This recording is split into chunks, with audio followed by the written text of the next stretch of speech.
सलाम, नमस्ते, सत श्री अकाल। मैं हूं रजा और आप देख रहे हैं रजाग्राफी अनस्क्रिप्टेड की सबसे खास रिपोर्ट, मिडिल ईस्ट रिपोर्ट। इसके अंदर नाम से पता चल रहा है आपको मिडिल ईस्ट में जो कुछ भी बड़ा हुआ है वो मैं आपको बताने वाला हूं अभी कम वक्त में, जल्दी। तो सुन लीजिए। लोगों को बड़ी दिक्कत हो रहा था, भाई वीडियो बहुत लंबी बनाते हैं। अरे मुन्ना, वीडियो लंबी नहीं बनाते हैं, खबरें ज्यादा होती हैं। और जितना मसाला और जितना डेटा मेरे वीडियो के अंदर होता है, एक वीडियो के अंदर, उतनी खबरों को लेकर दूसरा यूट्यूबर 10-10 मिनट की 5 वीडियो दिन में डालते हैं। और आप सोचते हो अरे यार कितनी मेहनत कर रहा है। अरे भैया, हम यहां पैसे से कॉम्प्रोमाइज कर रहे हैं। वो हमारी एक वीडियो का डेटा 5 बार, मतलब एक वीडियो में मैं 50 खबर दे रहा हूं, तो भाई वो एक वीडियो के अंदर 5-6 खबर देंगे। होगा क्या, वो 5-6 खबर इस वीडियो में, 5-6 खबर अगली वीडियो में, 5-6 खबर जितनी रजाग्राफी ने एक वीडियो में खबरें बताई होती है वो 5 वीडियो में बताते हैं। मैं आपका वक्त बचाता हूं, ठीक?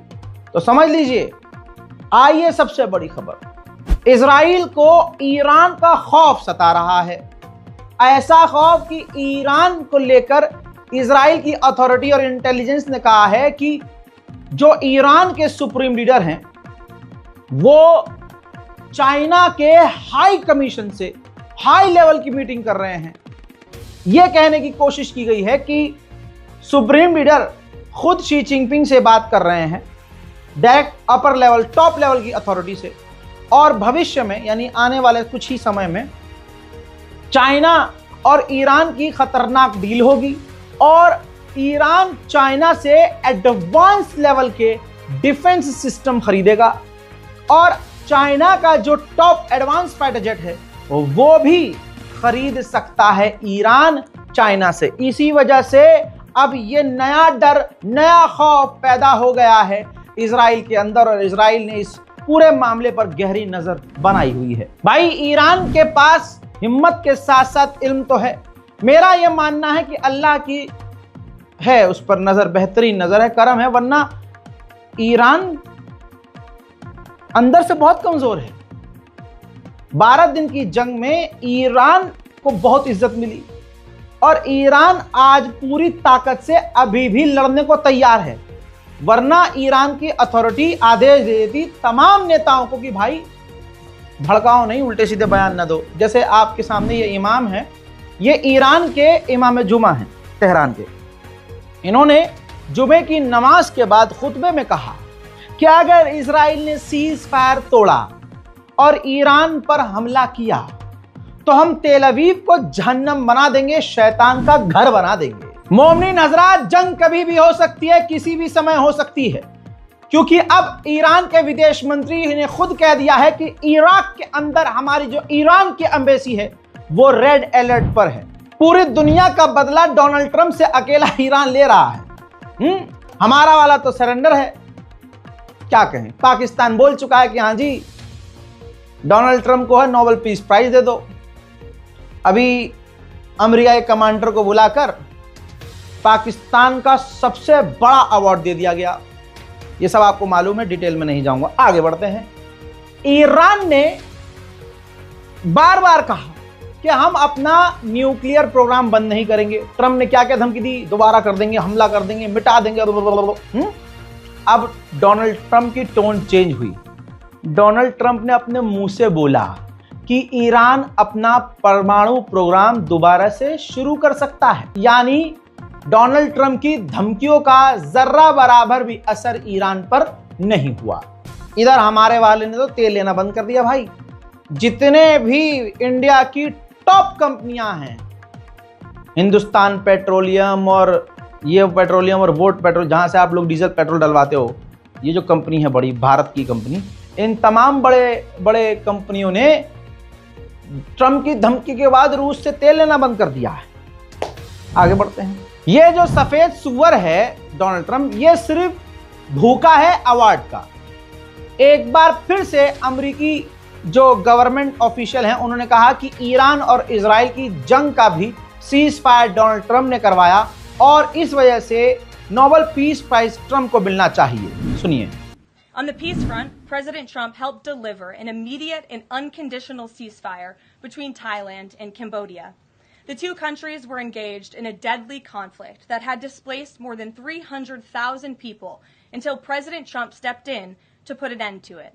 The president spoke directly on the phone with the acting Prime Minister of Thailand and the Prime Minister of Cambodia to inform both leaders that unless they brought their conflict to an end, there would be no trade discussions or agreements with the United States.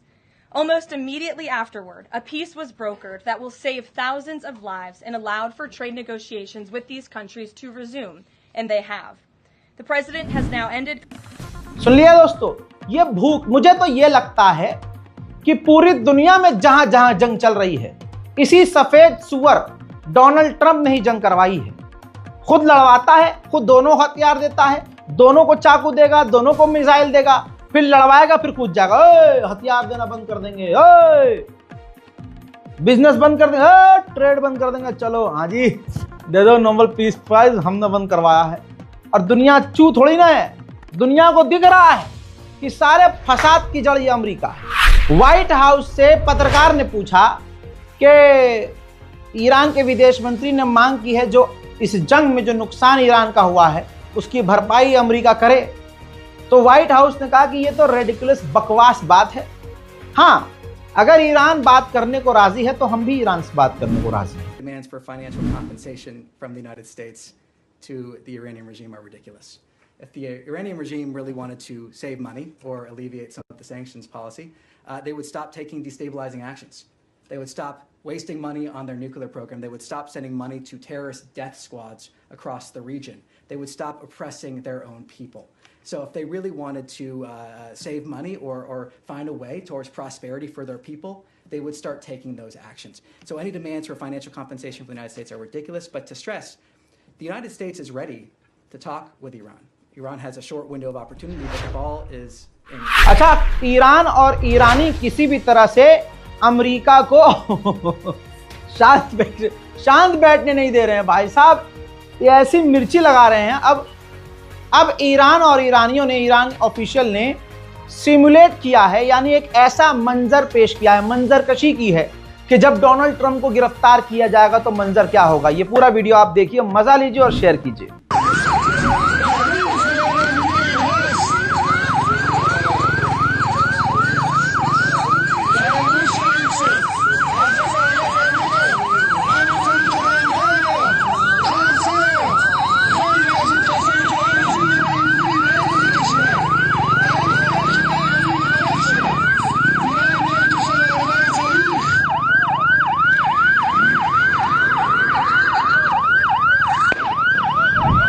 मोहतरम हजरात, Israel के आतंकी हमले में जो Lebanon पर वो कर रहा है, 4 बेगुनाह, देख लीजिए, ये चारों बेगुनाह लेबनीज मारे गए, ये आम लोग हैं, ये कोई आतंकवादी नहीं।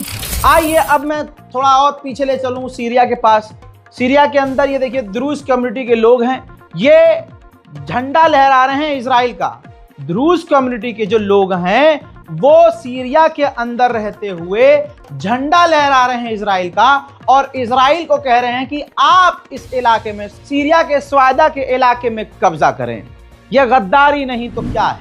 इजरायली आर्मी का जो एक स्पोक पर्सन है, उसने अपने इजराइल के ही अंदर जो द्रूज कम्युनिटी के लीडर्स हैं उनसे मुलाकात की। देखिए कितने कंधे झुकाकर ये इजरायली आर्मी का जो स्पोक पर्सन है मिल रहा है। मतलब इजराइल को पता है कि सामने वालों को अपने अंटे में कैसे लेना है।